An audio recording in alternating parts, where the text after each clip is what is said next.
저는 강남구 대치동에 위치한 윤영석 내과의원 대표원장으로 있는 윤창현입니다. 저는 내과 전문이고 또 내과 중에서도 콩팥과 관련된 질환을 주로 다루는 신장내과 분과 전문의이고 투석 전문의를 가지고 있습니다. 제가 오늘 비온 뒤 이제 벌써 세 번째 출연인데 세 번째이기도 하고 오늘이 마지막 이제 촬영이 될 것 같습니다. 그래서 그동안에는 지난 방송에서 신장내과 또는 이제 혈액투석을 하시는 분들에 대해서 좀 기초적인 부분들을 많이 말씀을 드렸는데요. 오늘은 이런 기초적인 내용들은 사실은 너무 많은 선생님들께서 좋은 강의를 많이 해주셨고 찾아보시면 유튜브에 굉장히 많은 정보들이 있습니다. 그래서 그런 내용들보다 이제 다른 동영상에서 보실 수 없었던 조금 더 심도 있는 혈액투석을 실제로 받고 계시는 그런 환우분들이나 지인, 가족분들이 아시면 조금 도움이 되실 만한 그런 이제 방법에 대해서 조금 강의를 드리려고 합니다. 그래서 혈액투석 이 이제 굉장히 좀 많이 그래도 광범위하게 이루어지고 있는데 이 혈액투석을 실제로 받으시는 분들이 우리나라에 그렇게 굉장히 많지는 않지만 주변에 조금만 찾아보시면 고령이시거나 기저질환이 있는 분들 중에 꽤 많이 있습니다. 그래서 이런 분들에게 실제로 좀 도움이 될 만한 최신의 조금 더 발전된 혈액투석 방법이 어떤 게 있는지 이런 부분에 대해서 조금 말씀을 드리려고 합니다. 일단 뭐 간단하게는 이제 이런 뭐 기본적인 내용들도 사실은 말씀을 드려야 되긴 하는데 이런 거 이제 조금 오늘은 간단하게 말씀드리겠습니다. 저뿐만 아니라 다른 선생님들 관련해서 신장, 콩팥 이런 부분을 영상을 찾아보면은 굉장히 많기 때문에 그런 영상을 조금 참고하시면 좋을 것 같고요. 이 등 뒤쪽에 있는 콩팥이라는 장기가 있고 여기 이제 쉽게 말해서 소변을 만들어내는 장기입니다. 우리 몸에 노폐물을 걸러주는 시스템이라고 보시면 되겠고 여러 가지 이유로 콩팥이 이렇게 점점 나빠지는 병을 만성 콩팥병이라고 그러고 이 만성 콩팥병이 완전히 진행해서 더 이상은 콩팥으로 생명을 본인 콩팥으로 생명을 유지할 수 없는 상황이 되는 것을 말기 신부전이라고 얘기를 하게 됩니다. 그래서 이 경우에 도달하게 되면은 신장 이식을 받거나 그렇지 않으면 이제 투석, 혈액 투석 또는 복막 투석이라는 치료를 통해서 생명을 이어나가야 되는 상황이 되겠습니다. 보시면은 이제 우리나라에서 말기 신부전 환자분들이 이렇게 꾸준히 많이 증가하고 있고요. 이 중에 빨간색이 혈액투석을 받으시는 분들을 그리고 굉장히 급증하고 있죠. 그 다음에 초록색이 신장 이식을 받은 분들, 그 다음에 파란색은 뭐 복막투석 받으시는 분인데 요새 조금 감소 추세에 있고 어쨌든 콩팥이 망가지는 환자분들이 인구 감소임에도 불구하고 이렇게 증가하고 있다. 고령화 때문에도 그렇고 여러 가지 기저질환이 많아지면서 증가하고 있다. 그래서 우리나라에 약 15에서 20만 명 정도가 이런 말기 신부전에 도달하신 걸로 현재 보고 있습니다.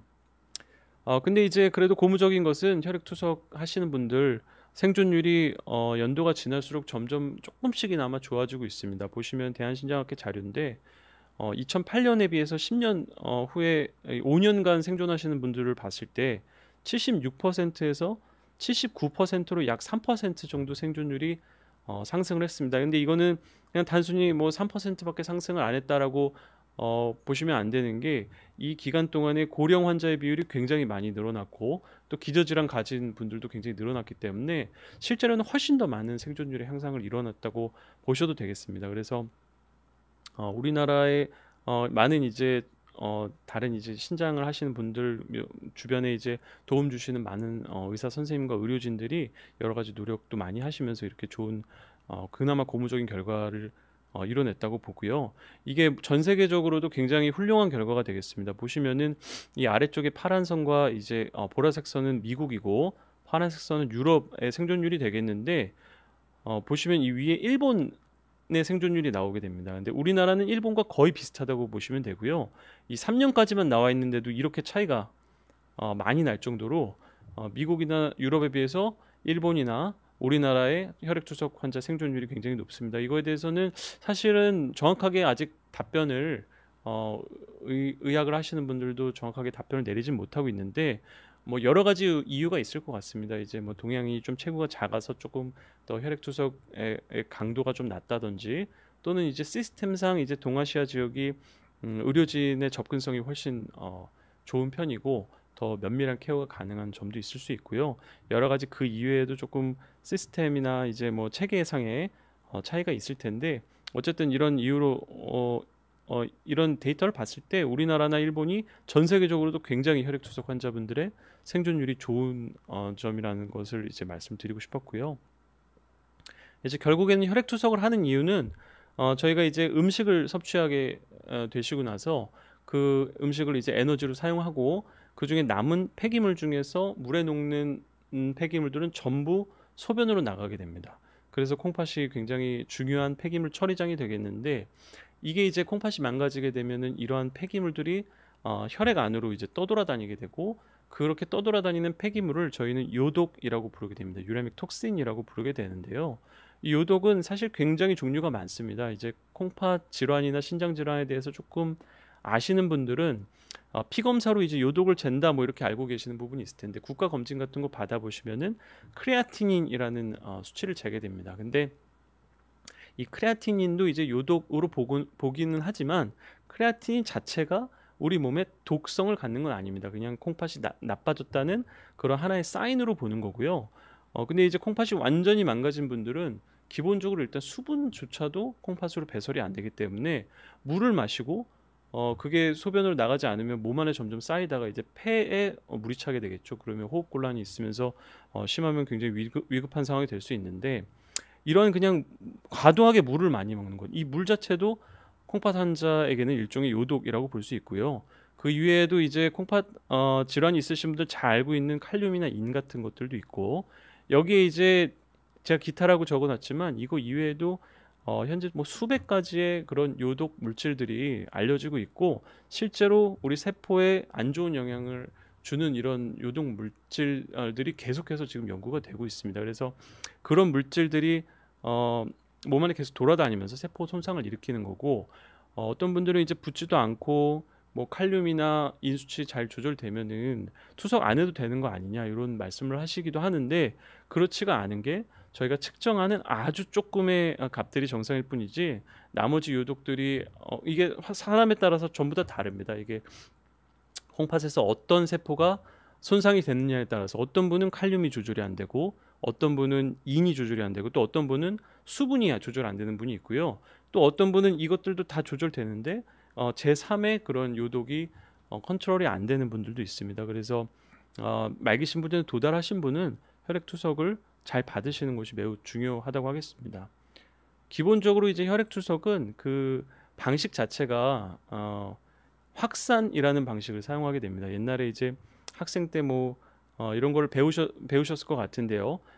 농도 차이를 이용하는 겁니다. 이제 반투과성 막을 사이에 두고 요독이 가득 찬 혈액하고 요독이 없는 이제 투석액 사이에 막을 둔 다음에 그냥 가만히 두면은 농도 차이에서 이 요독이 가득 찬 피에서 없는 쪽으로 이렇게 확산이 일어나면서 천천히 평형을 이루게 됩니다. 그러면서 요독의 농도가 감소하는 방식을 이루게 되고요. 근데 들어보시면은 직관적으로 느끼실 수 있겠지만 굉장히 굉장히 좀 그 강력한 방법이 되지가 않습니다. 그냥 단순히 그냥 시간을 두고 이게 평형을 이룰 때까지 기다리기 때문에 안쪽에 당연히 요독이 남아있게 되고 제대로 요독 제거가 이루어지지 않습니다. 가장 기본적인 이 방법을 사용하지만요. 그래서 이 방법만으로는 여러 가지 이제 제거되지 않는 요독들이 있는 것 같다라는 점에 착안을 해서 조금 더 세게 요독을 제거하고 싶다. 이런 그 요구들이 많이 있었고 그 방식으로 택한 것이 혈액투석 여과 헤모다이아 필트레이션 HDF라고 하는 방식이 되겠습니다. 간단하게 말씀드리면은 그냥 이렇게 확산이 이루어지도록 가만히 두는 게 아니라 여기 있는 요독이 모여 있는 곳에다가 물을 강하게 쏴가지고 물로 얘네를 이제 반대쪽으로 보내버리는 방식이 되겠습니다. 물의 힘을 이용해서 물을 굉장히 많이 사용하는 방식이 되겠고요. 물을 많이 사용하기 때문에 이 물들이 환자분의 몸에도 들어가게 됩니다. 그래서 제가 뒷부분에 말씀드리겠지만 이런 HDF라는 새로운 방식의 투석을 하려면은 이 물의 순수도가 매우 중요하게 되겠습니다. 그래서 요새는 이런 정수 시스템에 대해서도 상당히 더 조금씩 연구가 더 많이 이루어지고 있고 정수 시설의 중요성에 대해서도 계속 얘기가 되고 있는 상태이고요. 이게 이전에도 제가 보여드린 적이 있는데 양재천 여기 근처에 있는 양재천인데 평소에는 이렇게 개울이 좀 작게 흐르다가 홍수가 나거나 비가 많이 오면 이렇게 물이 불어나게 되죠. 불어나면서 평소에는 쓸려 내려가지 않던 큰 돌과 자갈들도 모두 함께 확 쓸려 나가게 되는 그런 현상을 보여주게 되고요. 이것이 HTF의 가장 기본적인 원리라고 보시면 되겠습니다. 물을 굉장히 많이 사용을 하면서 작은 알갱이뿐만 아니라 중간이나 큰 형태의 요독들도 같이 쓸려버리게 만드는 그런 방식을 택하는 것이라고 보면 되겠고요. 이 HTF라는 방법도 있고, 이거에 더해 가지고 요새는 미디엄 컷오프 멤브레인, 그러니까 미디움이라는 거는 중간이라는 뜻이잖아요. 그러니까 기존의 막들이 구멍이 좀 작아서 작은 사이즈의 요독들밖에 통과를 못하는 문제가 있었는데, 그래서 조금 더 이 구멍의 사이즈를 중간 정도로 크게 만든 그런 투석막이 요새 나와서 사용이 되고 있습니다. 그래서 미디엄 컷 오프 멤브레인, MCO라고 이제 줄여서 부르고 있고요. 이게 이제 뭐 쉬워 보이지만은 일반 투석막의 구멍은 이렇게 작게 돼 있는데, 이거보다 조금 더 크게 균질하게 만드는 게 기술적으로 굉장히 쉽지가 않다고 합니다. 그리고 이제 문제는 또 너무 구멍을 크게 만들게 되면은 우리 몸에 꼭 필요한 알부민이라든지 이런 물질들까지 전부 새어나가 버리기 때문에 이 중간 지점을 정확하게 만드는 게 상당히 기술을 요한다고 하고요. 보시면 이 아래쪽에 있는 거는 우리 그 콩팥에 있는 구멍들이 되겠습니다. 이 구멍에 비해서는 비교도 안 될 정도로 굉장히 크죠. 그리고 콩팥은 그러면 어떻게 이렇게 구멍이 큰데 괜찮냐? 콩팥에서는 단순히 물리적인 방법으로만 요독을 제거하는 게 아니라 이 살아있는 세포기 때문에 안에 전자기적인 방법이라든지 여러 가지 에너지를 소비해서 필요한 물질들은 안 나가도록 끌어당기는 여러 힘이 있습니다. 그래서 불필요한 것들은 저 구멍으로 모두 내보내고, 지켜야 하는 것들은 지키는 그런 굉장히 복잡한 시스템을 가지고 있습니다. 근데 아직은 이렇게 복잡하게 우리가 만들 수 없고, 단순히 그냥 물리적인 이동만을 이용한다고 했을 때 아주 작지도 않고 아주 크지도 않은 그 중간 정도의 사이즈를 가지는 투석막을 이용하는 것이 현재로서는 조금 더 개선된 방법이라고 보시면 되겠습니다. 보시면은 여기 알부민이라는 게 이제 우리 몸에서 잃어서는 안 되는 중요한 단백질이 되겠습니다. 단백질 사이즈가 굉장히 큰데요. 이거보다 구멍을 크게 만들어 버리면 알부민이 전부 빠져나가서 심각한 문제를 발생하게 되고요. 그래서 이제 이거보다 작은 사이즈로 구멍을 만들어야 되는데, 기존에 쓰는 이제 투석막은 이 로우 플럭스라는 투석막은 아주 이제 작게 만든 거고, 이거보다는 조금 더 이 로우 플럭스는 너무 작다 그래가지고 이 구멍들을 하이 플럭스라고 해서 이거보다는 조금 더 크게 만든 투석막이 지금 가장 많이 이용되고 있습니다. 근데 이거보다도 조금 더 이 사이의 포인트에 구멍 사이즈를 만들어 가지고 한번 해보고 싶다 해가지고 개발이 된 게 이 MCO 투석막이 되겠고, 지금 이제 개발이 돼가지고 일부 이제 사용이 좀 되고 있습니다. 그래서 가장 이제 이상적인 건 사실은 이 알부민보다 조금 적은데 모든 구멍이 여기 이렇게 균일하게 모여 있는 게 가장 좋겠죠. 근데 그거는 이제 기술적으로 불가능하고, 이런 MCO 투석막이라 그래도 뭐 조금 작은 구멍들도 있고 조금 큰 구멍도 있고, 그렇지만 가장 이 중간쯤 되는 구멍이 가장 많이 배치되고 있는 이런 투석막이 되겠습니다. 그래서 보시면은 요독이 이렇게 굉장히 작은 요독들도 물론 있습니다. 일반적으로 우리가 알고 있는 유레아라, BUN이라고 부르는 유레아, 뭐 크레아티닌, 이런 애들은 크기가 아주 작아서 로우 플럭스나 하이 플럭스 같은 일반 투석막으로 해도 아주 잘 제거되는 것을 알 수가 있습니다. 근데 이렇게 사이즈가 점점 중간이거나 커지는 경우에는 그런 이제 일반적인 투석막으로 잘 제거가 되지 않는다는 것을 알게 됐고, 그래서 이런 이제 중이나 큰 사이즈의 요독을 제거하기 위해서 아까 앞서 말씀드린 HTF 방법, 근데 이제 HTF도 그냥 HTF로는 안 되고 물을 굉장히 많은 양의 물을 사용해야지만 이런 큰 크기의 요독들을 제대로 제거할 수 있다는 점이 알려져서 이 부분은 이제 컨펌이 됐고요. 이거보다 조금 더 큰 분자들은 이제 MCO라는 이런 투석막으로 어떻게 제거를 할 수 없을까, 지금 요새 연구를 계속 하고 있습니다. 그래서 보시면은 이제 로우 플럭스로는 여기 보이시는 여러 가지 이제 뭐 영어로 써 있어서 이걸 뭐 아실 필요는 없는데, 이런 이제 요독들이 굉장히 많은데 로우 플럭스, 하이 플럭스, 그다음에 HTF, MCO로 갈수록 조금씩 더 제거할 수 있는 요독의 종류가 많아진다. 가능성이 분자량의 크기에 따라서, 요독의 크기에 따라서 제거할 수 있는 그런 분자량이 많아진다는 점이 되겠고요. 물론 이렇다고 MCO가 가장 우수하고 이게 두 번째로 우수하고 하이플럭스가 세 번째 우수하고 이런 얘기는 전혀 아닙니다. 왜냐하면은 이거 이외에도 오히려 우리가 지켜야 되는 물질들을 새 나가는 그런 부분들도 고려를 해야 되기 때문에 어느 게 가장 우수한지에 대해서는 아직 명확하게 결론이 내려지지 않았습니다. 그렇지만 이런 것이 최신 동향으로 이제 제시가 되고 있다는 점을 말씀드리는 거고요. 그래도 이제 좋은 연구가 나온 게 있어서 좀 말씀드리자면 이 논문은 이제 뉴 잉글랜드 저널 오브 메디슨이라 그래서 의학에서는 이제 가장 권위가 높은 논문이라고 보시면 되겠고 여기에 이제 금년에 실린 아주 따끈따끈한 논문이 되겠습니다. 그래서 그간 이제 HDF에 대해서 MCO는 아직 이렇게 큰 제대로 된 연구가 이루어진 게 없고요. HDF에 대해서는 그간 여러 가지 큰 연구들이 그래도 많이 있었는데 아쉽게도 생존율 차이를 계속 보여주지 못하고 뭔가 보일 듯 한데 잘 안 보이는 그런 아쉬운 결과들이 나왔었는데 이번에 아주 고무적이게도 그러니까 물을 굉장히 많이 그냥 HDF를 하면 안 되고 물을 굉장히 많이 사용하는 하이 도즈, 하이 볼륨으로 하는 HDF를 하는 경우에 생존율에 변화가 조금 있다라는 점을 이렇게 발표한 연구 논문이 되겠고요. 물론 이 논문도 한계점이 좀 있습니다. 이 연구를 하는 동안에 코로나 팬데믹이어가지고 당시에 이제 사망률 차이를 보인 게 대부분 코로나 관련한 환자분들의 사망에서 차이를 보여가지고 과연 이게 정말로 코로나가 없는 상황에서도 효과가 있느냐 이 부분에 대해서는 아직도 신장학을 하는 의사들 사이에서 여러 가지 논란이 있습니다. 그럼에도 불구하고 굉장히 좋은 논문에 이렇게 의미 있는 연구가 실렸다는 점에서 앞으로 더 많이 연구가 이루어질 거라고 생각을 하고 있고요. 근데 이제 국내 HDF를 그럼 이렇게 좋은 여러 가지 데이터들이 있는데 국내는 그럼 많이 하고 있냐? 이 부분을 보면은 이제 대한신장학회 등록위원회에서 HDF를 얼마나 하는지 매년 좀 발표를 하고 있는데요. 아쉽게도 요 지난 부분이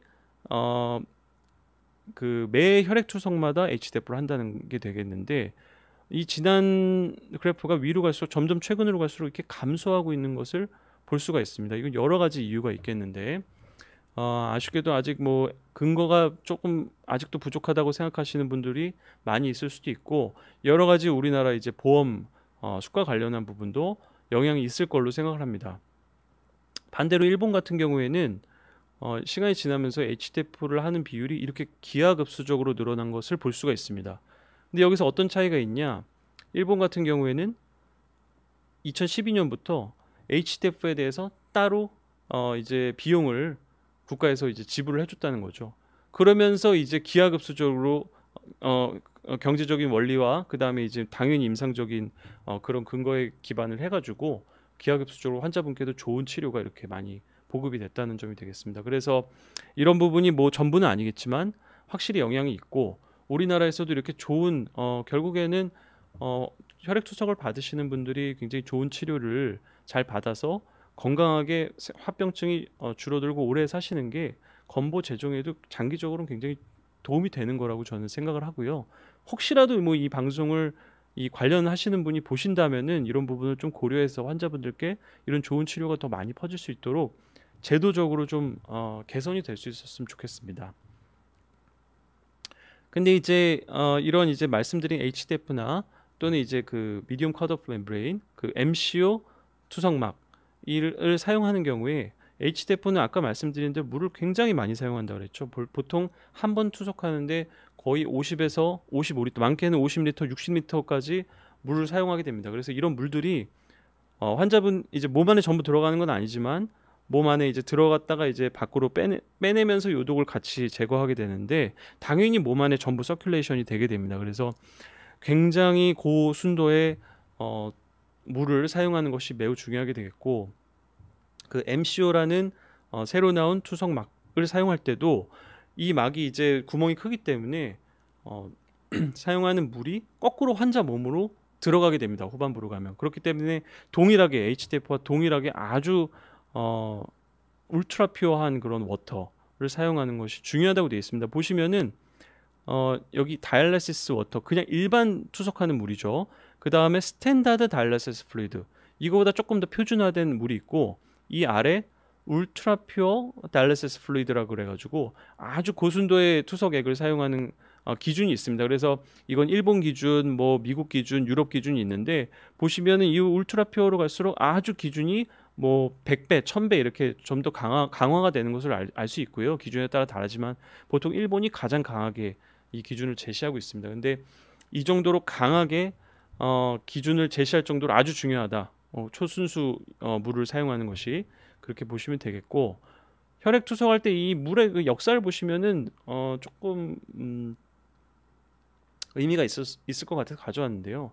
1950년에 처음 혈액 투석을 이제 당시에 시작을 하게 됐는데, 그때 아마 6.25 전쟁을 하면서 그때 이제 굉장히 과다출혈이 되면서 급성으로 콩팥이 망가진 분들에게 처음으로 시도가 됐다고 합니다. 근데 그때는 뭐 믿을 수 당연히 뭐 전혀 아무런 그런 정보가 없었기 때문에 그냥 수돗물로 했다 그러고요. 60년대 되면서 여러 가지 발전이 이루어지고, 신장이 망가진 분들을 이렇게 정기적으로 혈액 투석을 하면은 생존을 이어갈 수 있다는 점이 알려지면서 지속적으로 혈액 투석을 하는 게 퍼져나가게 됐는데, 그러면서 이제 아주 기초적인 정수 시스템에 대한 그 정립이 이루어졌습니다. 그래서 가장 기본적인 그냥 부유물을 거르는 필터, 그 다음에 이제 저희가 소독액으로 쓰는 염소를 제거하는 그 카본 필터, 그 다음에 이제 여러 가지 이제 마그네슘이나 칼슘 같은 물질들이 문제가 되는데, 얘네를 이제 요새 뭐 연수기라고 하죠. 연수기를 통해 가지고 좀 걸르는 이런 기초 정수가 이루어졌고, 그 이후에도 이것만으로는 좀 부족하다 해가지고 리버스 오스모시스 RO라 그래가지고 아주 강한 힘으로 물을 막 반대쪽으로 밀어내는 겁니다. 물만 그러면은 아주 작은 막에다가 물을 밀어 넣어서 굉장히 퓨어한 그런 물을 뽑아내는 기술을 발전시키게 됩니다. 그래서 이런 과정, 수돗물을 기초 정수하고 RO를 거치는 것, 지금 이게 가장 이제 투석실의 기초적인 정수 시스템이 되겠습니다. 그래서 보시면은 이렇게 뭐 모식도가 되겠는데요. 이런 기초 필터가 있고, 기초 필터는 그냥 막 자갈, 모래 이런 걸로 이제 부유물을 거르는 아주 기초적인 필터라고 보시면 되겠고, 연수기를 통해 가지고 칼슘하고 마그네슘 같은 거를 없애게 되겠고요. 그다음 탄소에서 염소를 이제 제거하게 되겠고, RO가 이제 역삼투가 되겠는데, 여기서 이제 굉장히 퓨어한 그런 물을 뽑아내게 되겠습니다. 그래서 기초 필터 보면은 보시는 것처럼 이런 아주 그냥 뭐 단순한 형태입니다. 잘 알려진 정말 그야말로 그냥 정수기가 되겠고요.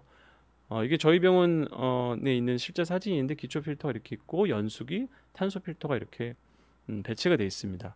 그리고 이제 역삼투는 이 리버스 오스모시스 RO, 이 시스템은 아주 중요하기 때문에 이렇게 조금 크게 위치하고 있고, 이 막이 울트라한 필트레이션이 가능한 이런 막들이 있어가지고 아주 좀 정밀하게 이 부분은 좀 관리가 이루어지고 있고요. 실제로 이렇게 그 정수 회사에서 정기적으로 와서 관리를 해주시는데, 보시면은 뭐 이렇게 뭐 부유물들이 있다가 정수를 해서 이제 잘 없어진다 뭐 이런 걸 이제 서비스 리포트를 받고 있고. 근데 이제 이런 정수 시스템을 굉장히 많이 말씀을 드리고 여기저기서 상의를 드리다 보면은 교수님들이 그런 말씀을 하시더라고요. 이게 사실은 정수 시스템을 이렇게 굉장히 더 좋게 많이 만들어도 느끼시는 환자분들도 있는데 전혀 느끼지 못하는 환자분들이 더 많습니다. 그래서 뭐 스피커 같은 것도 좀 그렇잖아요. 스피커도 굉장히 귀가 예민하시거나 깨어 있으신 분들은 스피커를 굉장히 고가 뭐 몇 억짜리나 몇 천만 원짜리 스피커를 하면은 다른 소리를 느끼시는데, 대부분은 그 차이를 잘 못 느끼는 거랑 비슷하다고 보면 되겠습니다. 정수 시스템도 하다 보면은 정말 하이엔드로 나가면은 끝도 없이 정말 더 초순수로 그렇게 나갈 수가 있는데, 이게 과연 어떤 의미가 있는지에 대해서 여러 가지 좀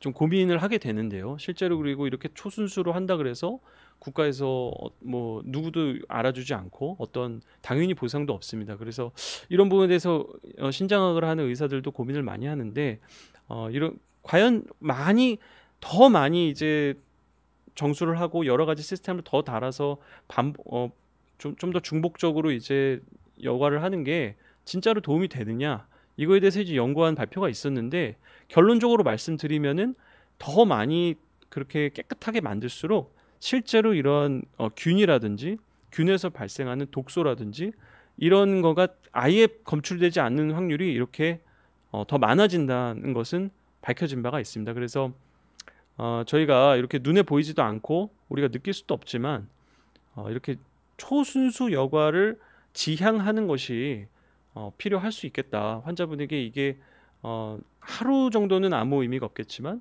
지속적으로 일주일에 3번이나 4번 계속 이 물에 노출이 되고, 특히나 HDF나 MCU 같이 굉장히 다량의 물을 노출할 수밖에 없는 그런 환경이 점점 만들어진다면은 이렇게 초순수 여과물을 지속적으로 하는 것이 환자분의 생존율 향상이나 이제 그런 임상 결과를 좋게 하는데 분명히 영향이 있을 거라고 저는 생각을 하고요. 그래서 그런 부분을 저희도 좀 지양을 하려고 하고 있습니다. 그래서 여기 기초적인 이런 필터에 더해서 이 뒤쪽에다가 조금 더 이제 추가적인 투석 그런 정수 시스템을 만들 수가 있습니다. 그래서 뭐 그것도 옵션이 굉장히 많습니다. 정해져 있는 것도 없고, 앞서 말씀드린 것 같이 RO 시스템을 2개를 다는 것도 있고, 이 일렉트로 디아이오나이저라 그래서 EDI라 그러는데요. 이거는 이제 기본적으로 이제 반도체 공장 같은 데서, 반도체 공장이나 아니면은 의약품을 만드는 공장에서 굉장히 초순수 여과를 만들기 위해서 전기로 이제 남아 있는 모든 부유물과 이물질을 제거하는 시스템인데, 이제 이런 투석 정수 시스템에도 이걸 가져오게 되었고, 그 다음에 이제 뭐 자외선 램프를 쬐는 방법도 있고, 그런 여과막을 아주 초미세 여과막을 사용하는 방법이 있습니다. 그리고 이제 이렇게 모두 깨끗하게 만들었는데 환자분이 투석을 하시는 그 기계로 투석을 보내는 과정에서 그 배관에서 또 오염이 발생하는 경우가 있습니다. 배관은 그대로 계속 소독이 안 되고, 거기에 이제 균들이 오랫동안 시간이 지나면서 균도 자라고 어떤 찌꺼기가 끼고 이러면서 거기서 문제가 발생하는 경우가 있어서, 이 배관 시스템을 그러면 어떻게 해야 될까, 이 부분에 대해서 고민을 많이 하는데, 옛날에는 이제 PVC라 그래가지고 그냥 플라스틱 어디 공사장이나 이런 데 보시면은 그냥 가장 기본으로 쓰는 그 플라스틱 많이 사용했는데, 이게 저렴하고 이래서 많이 사용했었습니다. 근데 이게 단점이 꺾이는 부분이 있기 때문에, 꺾이는 부분에서 분명히 와류가 생기고 거기에 이제 균 덩어리 같은 게 생길 수가 있다. 그리고 이제 얘네를 없애려면은 일주일에 한 번이나 뭐 자주 뜨거운 물로 해가지고 소독을 좀 해줘야 되는데, 이 PVC가 녹기 때문에 열 소독을 할 수가 없습니다. 그래서 요새 이제 최근에 공사하는 곳들은 이제 팩스라는 이런 아주 플렉서블한 관을 사용을 해가지고 좀 꺾이는 부분이 가능한 없도록 만들고, 그 다음에 열에도 잘 견디기 때문에 일주일에 한 번이나 일주일에 몇 번 소독을 이렇게 배관 시스템 자체를 소독하는 이런 조금 더 개선된 형태로 점점 나아가고 있습니다. 그래서 뭐 이렇게 더 순수하게 만들기 위해서 RO를 2개 한다든지, EDI라는 아까 말씀드린 그 반도체 공장에서 쓰는 그런 초순수 여과를 만드는 장치를 단다든지, 뭐 자외선이나 아주 미세한 그런 막을 더 단다든지 이런 방식을 쓰고, 최종적으로 투석 기계로 갈 때 이 배관도 이제 열 소독을 하고, 배관의 재질 자체도 잘 이런 균들이 생기지 않는 그런 재질을 사용하는 것, 이런 것들이 모두 중요하다고 하겠습니다. 그래서 저희 병원도 공사를 최근에 이제 마무리를 했는데요.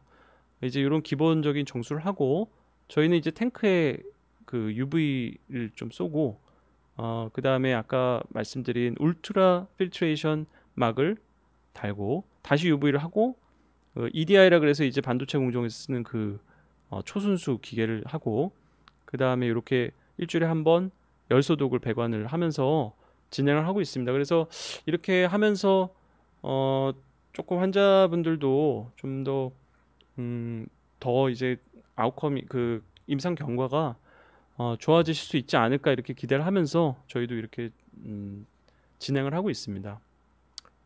예, 제가 오늘 말씀드린 내용은 여기까지 하겠습니다. 감사합니다.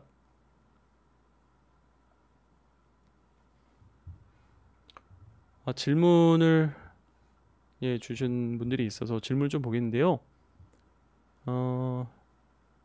원장님, 혈액투석은 혈액을 밖으로 빼내서 독소를 제거해 다시 몸으로 넣어주는 것 같은데, 복막투석은 복강 내 체액을 모두를 걸러주나요? 복막투석체는 혈관의 혈액은 어떻게 되나요?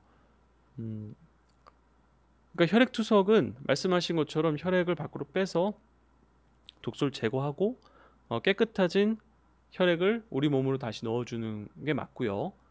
복막투석은 이제 복강 안에다가 굉장한 고농도의 그 설탕물을 복강 안에 넣는 겁니다. 아주 높은 농도에. 그래서 그 농도를 이용해서 물을 빨아들이는 거고요. 과도한 이제 수분은 그걸로 빨아들이고, 그 다음에 이제 그 요독은 이 투석액은 요독이 전혀 없는 상태이고 복강 바깥쪽에 우리 몸에서 흐르는 피에 있는 요독은 피에는 요독이 있기 때문에 아까 처음에 말씀드린 확산의 방법으로 농도 차에 의해서 이제 서서히 요독이 복강 안에 있는 그 복막액으로 들어오게 됩니다. 그러니까 복막에 굉장히 그 혈관 시스템이 많이 있기 때문에요. 거기 혈관에서 이 요독들이 복강 안으로 나오게 되고요. 그러니까 혈액 안에 있는 그 요독도 농도가 점점 감소하게 되겠죠. 계속 이제 그 복막액으로 요독이 이동하게 되면서요. 예, 그래서 복막 투석은 이제 특징이 굉장히 천천히 일어나게 되는 게 되겠고요. 투석 자체가 오랜 시간에 걸쳐서 천천히 일어나는 게 또 장점이 되겠고, 그만큼 또 단점은 굉장히 강력하게 요독을 제거해 주진 못하고 그냥 단순히 확산의 방법에 의해서만 제거가 되기 때문에 상대적으로 앞서 말씀드린 HDF나 MCO 투석막으로 제거하게 되는 중분자나 고분자가 되는 그런 요독에 대해서는 제거가 조금 어려울 수도 있습니다. 그래서 그런 부분의 차이가 좀 있습니다. 근데 이제 뭐 복막 투석을 하시는 게 또 굉장히 이점이 있는 분들이기 때문에 당연히 이 복막 투석 부분을 여전히 하시는 분들이 많이 있는 게 되겠고요.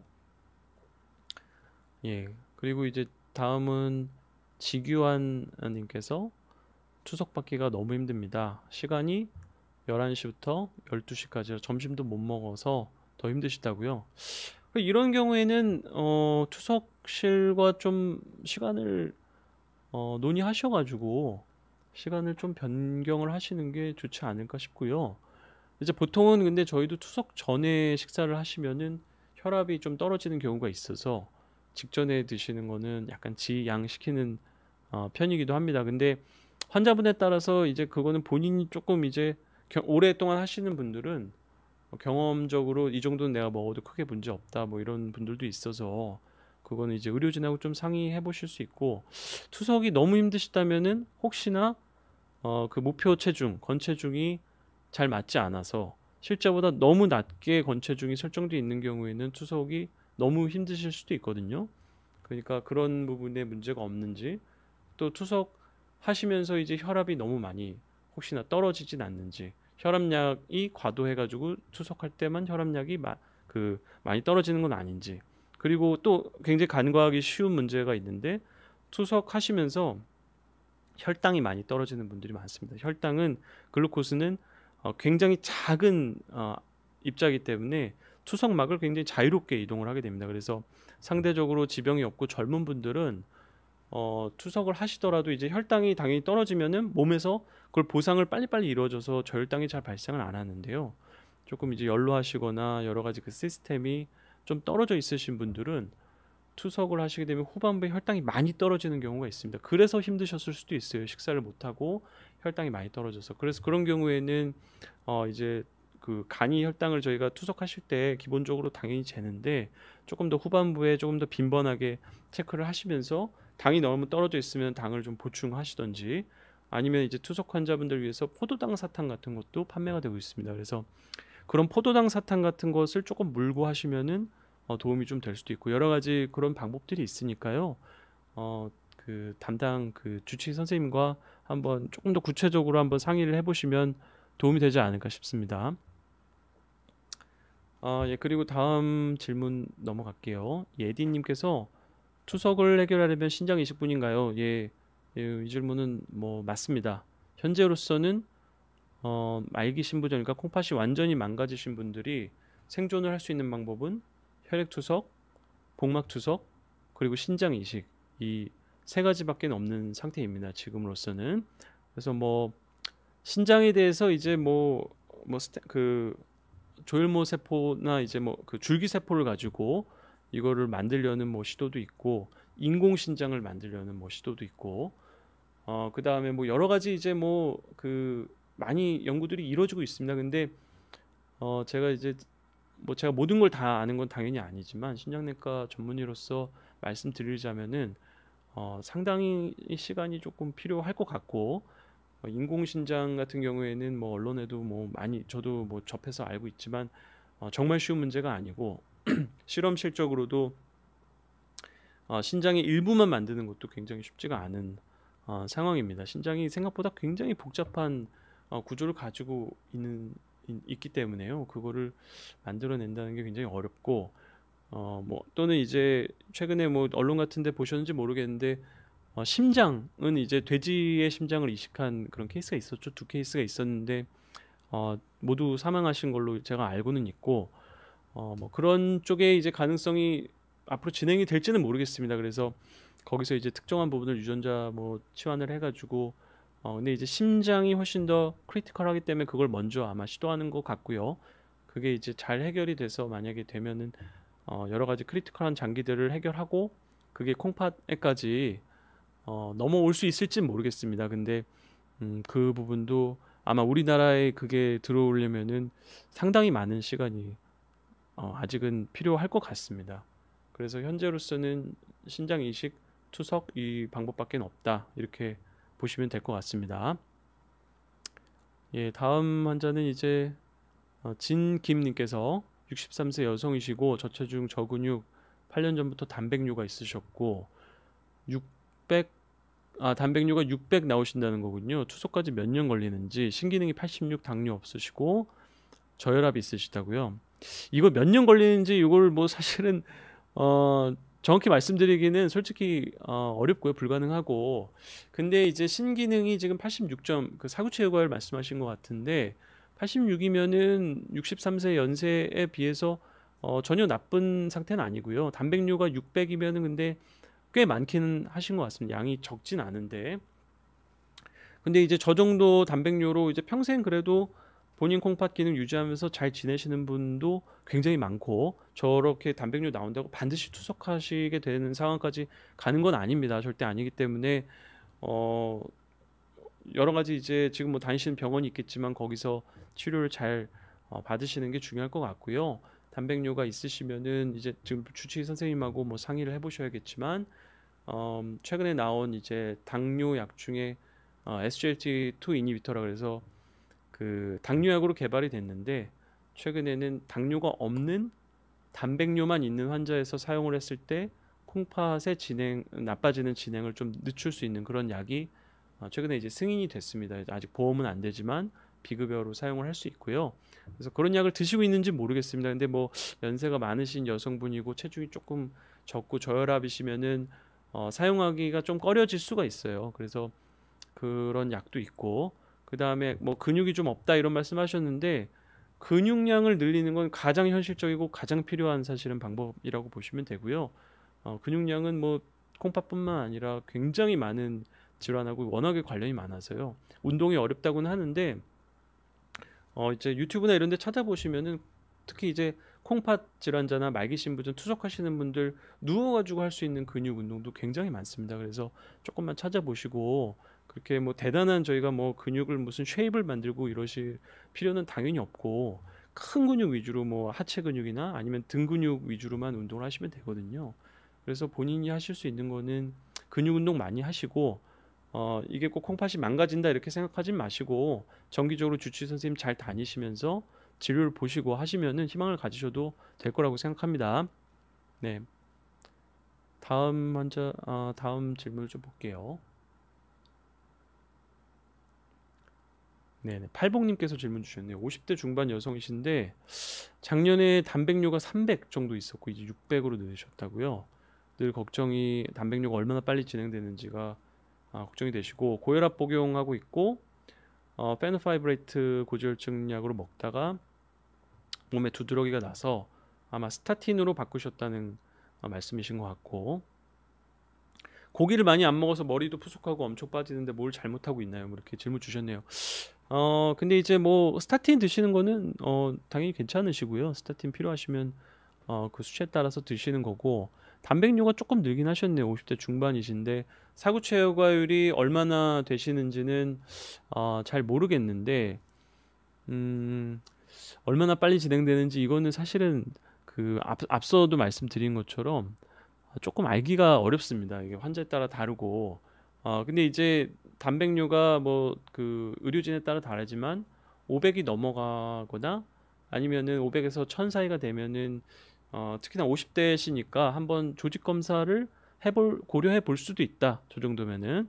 그러니까 이제 그 주치의 선생님하고 한번 상의하셔서 조직 검사를 해보시고 실제 어떤 병이 나오느냐에 따라서 약이 조금 달라질 수도 있으니까요. 그 부분을 한번 상의를 해보셨으면 좋겠고, 이제 단백뇨가 있으면은 문제가 단백질을 자꾸 제한을 해야 된다는 게 그게 좀 문제죠. 그래서 이제 머리가 푸석하고 많이 빠진다.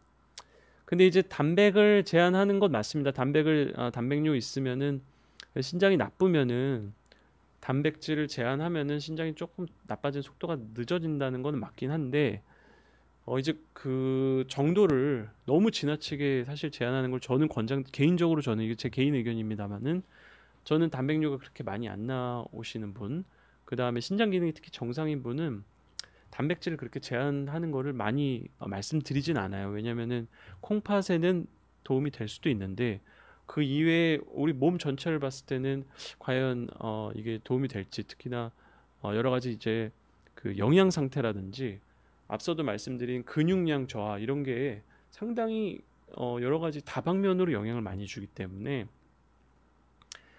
단백질을 뭐 제한 시기를 하는 건 좋지만 완전히 극도로 너무 제한을 하실 필요는 없다.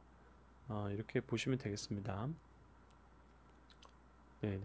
그리고 엔젤님께서 또 질문 주셨네요. 원장님, 혈액 투석하신 분들 보면 안타깝게 피부색이 많이 어둡더라고요. 만약 신장 이식을 하면 원래 피부대로 돌아오나요? 이거는 이거 안 그래도 오늘 어떤 환자분께서 피부색 질문 주셨는데 투석하시는 분들 피부색이 어두워지는 건 아마 요독 때문으로 저희가 알고는 있지만 저희가 정확히는 잘 아직 모르는 부분이 많고요. 환자분에 따라 굉장히 차이가 있고 신장 이식을 하면은 경험적으로 돌아오는 분들이 꽤 있는 것 같더라고요. 이것도 사람에 따라서 환자분에 따라서 좀 차이가 있는 것 같은데 일견 어쨌든 혈색이라든지 또 피부색도 심지어 돌아오는 분들을 저는 봤습니다. 그래서 이식을 하면은 조금 돌아올 수 있다. 이렇게 생각을 하시면 될 것 같습니다. 그리고 이제 팔봉님께서 머리 빠지는 탈모약 바르는 것과 먹는 것 괜찮나요? 아마 미녹시딜을 말씀하시는 것 같아요. 바르는 거는 이제 미녹시딜이고 드시는 거는 이제 미녹시딜도 있고 그 다음에 피나스테라이드라 그래가지고 프로페시아 그 남성 호르몬 억제제가 되겠죠. 그래가지고 이것을 많이 사용하는데 이게 신장이 나쁘신 팔복님이 신장이 조금 나쁘신 분이죠. 이게 미녹시딜 같은 경우에는 드시면은 기본적으로 원래 혈압약이기 때문에 혈압이 많이 떨어질 수가 있습니다. 그래서 혈압이 많이 떨어지면은 그게 이제 신장에 안 좋은 영향을 줄 수가 있어요. 그래서 이왕이면은 바르는 거, 미녹시딜 바르는 거를 사용하시거나 이제 팔복님이 아까 여성분이시라 그랬나요? 만약에 여성분이시라면 못 쓰겠지만 남성분이시라면은 이제 뭐 남성 호르몬 억제제를 사용을 해볼 수가 있겠죠. 50대 중반 여성이시구나. 그러면은 미녹시딜 말씀하시는 거 맞는데 드시는 약은 아마 드시면은 혈압이 너무 많이 근데 이제 그거를 미녹시딜을 4분의 1로 쪼개 가지고 드시기도 하세요. 그러면은 많이는 안 떨어지거든요. 그리고 원래 혈압약을 드시는 분 같은 경우에는 기존 혈압약을 미녹시딜로 대체해서 드셔보시는 방법도 있습니다. 뭐 그 주치의 선생님과 한번 상의를 해보시고요. 네. 그리고 다음에 또 엔젤님께서 원장님 투석하시는 분들 중에 젊은 분들도 있다 하시던데 직장 생활하시면서 투석이 가능한 거? 예, 물론 당연히 가능합니다. 저희 병원도 야간 투석을 하기 때문에 야간에 오시는 분들은 대부분 직장 생활 하시고 이제 퇴근하신 다음에 와서 투석을 하시는 분들이고요. 대부분 이런 분들이 이제 상대적으로 좀 젊고 좀 컨디션이 좀 좋은 분들이 많이 계십니다. 그러니까 직장 생활도 하시는 거고요. 그래서 오셔서 이제 야간에 하시면 야간이라고 해도 밤새 하는 건 아니고 한 6시, 7시쯤 오셔서 뭐 한 11시 정도까지 하게 되고요. 뭐 일본 같은 데는 이제 밤새 하는 데도 있다고 합니다. 그래가지고 뭐 아예 완전 오버나잇으로 그렇게 진행하는 데도 있다고 하는데 우리나라에는 아직 그런 센터는 제가 알기로는 없는 것으로 알고 있고요. 그래서 어쨌든 뭐 근무들 하시면서 그렇게 야간에 오셔가지고 하시는 분들 많이 계십니다. 아주 많이 계십니다. 네네. 다음 또 엔젤님 또 질문하셨는데 투석을 하는 경우에 하는 기간 동안은 신장이 더 나빠지지는 않나요? 아니면 투석을 해도 어느 정도 기간이 지나면 신장이 계속 나빠지나요? 신장 이식을 못하는 상황이면 투석만으로 계속 살아갈 수 있나요? 그러니까 투석을 하는 경우 하는 기간 동안 신장이 더 이 부분은 그러니까 신장은 계속 나빠지는 겁니다. 병이 있으시기 때문에 그 말기 신분증까지 갔다는 거는 신장에 이제 그런 병이 있다는 거죠. 당뇨가 있던 아니면 살구체 신염이 있던 그 병이 사라지지 않기 때문에 투석을 한다 그래서 그 신장을 나쁘게 하는 그 기저 질환 자체를 없애는 건 아닙니다. 그래서 남아있는 신기능 보통 저희가 100점 만점 중에 10점이나 15점 정도 남으면 투석을 고려하는데 그 정도에서 시작을 하더라도 시간이 지나면서 점점 남은 신기능이 떨어지게 되고요. 기본적으로 나이가 듦에 따라서 감소분이 있습니다. 1년에 0.5에서 1점 정도 감소를 하는 게 있고 병이 있으시면은 그게 더 많이 감소를 하시게 되겠죠. 그리고 중간에 어떤 감염병이 있거나 어떤 콩팥이 정말 더 나빠질 수 있을 만한 그런 어떤 사건이 생기거나 뭐 수술을 하신다든지 뭐 아니면 다른 질환 때문에 어쩔 수 없이 뭐 조영제를 써서 CT를 찍거나 뭐 이런 일이 생기면은 남은 신장 기능이 조금 더 당연히 나빠지고요. 최종적으로는 결국에는 신장 기능이 완전히 소실되면은 아예 전혀 소변이 안 나오는 그런 상황까지 가게 됩니다. 그래서 꽤 오래 하신 분들, 이제 3년 이상, 5년 이상 하신 분들은 자녀 신기능이 전혀 없는 분들도 많이 있으시고요. 그리고 이제 신장 이식을 못하는 상황이 되시면은 투석만으로 살아가시는 분들도 많이 계십니다. 그러니까 예를 들면 신장 이식을 여러 가지 이제 뭐 본인의 신념 때문에 절대로 원치 않으시는 분도 있고요. 뭐 여러 차례 받았는데 매번 여러 가지 안타까운 상황 때문에 뭐 거부 반응이 일어나는 경우, 그래서 더 이상 받기가 어려우신 경우, 또 이제 굉장히 너무 고령이셔서 받기가 어려운 경우, 이런 분들의 경우에는 투석만으로 계속 살아가시고 있고, 물론 이제 의학적으로는 신장 이식을 받으시는 게 가장 좋은 선택입니다. 압도적으로 사망률 차이가 많이 나고 여러 가지 이제 합병증이 차이가 많이 나기 때문에 신장 이식을 당연히 하시는 게 좋지만, 할 수만 있다면. 근데 이제 굉장히 그런 뭐 면역 억제제나 이런 거에 의한 부작용으로 조금 안타깝게 이식이 실패가 되신 분들은 현재도 투석만으로 그래도 건강하게 잘 살아가시는 분들이 많이 계십니다. 그래서 혈액 투석을 한다 그래서 꼭 그렇게 삶 자체가 굉장히 힘들다 이렇게 생각하지 마시고, 요새는 또 그리고 투석 하시는 분들이 워낙 많아지시고 투석 기술도 굉장히 많이 발전을 했고요. 그래가지고 조금 더 긍정적으로 생각하시면은 좋을 것 같습니다. 네, 이게 좀 그렇죠. 투석하신다는 게 좀 여러 가지로 좀 힘드실 수 있는데 다른 분들하고 이제 또 같이 이렇게 옆에서 하시는 분들도 같이 하시고 이러면서 그 안에서 또 이제 삶의 일부로 받아들이시고 많이들 하시는 것 같습니다.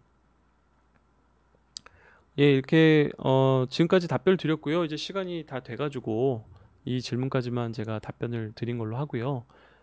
제가 오늘 이제 세 번째로 이렇게 하고, 오늘로써 비욘디는 이제 더 이상 예정되어 있는 게 없어서 오늘 마지막이 될 것 같고요.